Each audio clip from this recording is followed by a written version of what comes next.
সাংবাদিকরা নিজেরাই দলীয় হতে পছন্দ করেন মন্তব্য করে বিএনপি মহাসচিব মির্জা ফখরুল ইসলাম আলমগীর বলেছেন, কোনো দলের উদ্দেশ্য পূরণের কাজ করবে না। গণমাধ্যম কর্মীদের এমন অঙ্গীকার করতে হবে।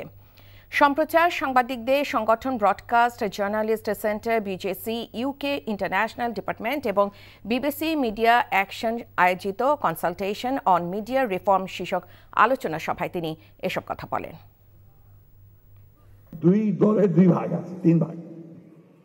তো নিজেরাই তো আপনারা দলীয় হয়ে যাচ্ছেন। আজকে ফাইভ সাহেব যে কথা বললেন, রাজনৈতিক দলগুলো তো আপনার কাউকে পকেটের মধ্যে নিতে চায় না, কিন্তু আপনারা যদি পকেটে ঢুকে যান তখন কিন্তু দ্যাট বিকামস এ প্রবলেম। কারণ আমরা দেখছি তো যে আপনার গত 15 বছর কি হয়েছে। আমরা দেখেছি গত 15 বছর নিজেরাই উদ্যোগী হয়ে আপনারা ফ্যাসিজমকে সমর্থন করেছেন।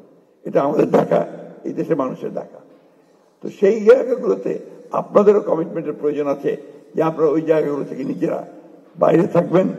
আপনাদের কমিটমেন্টটাকে জনগণের কাছে আপনারা স্বাধীন সাংবাদিকতা করবেন।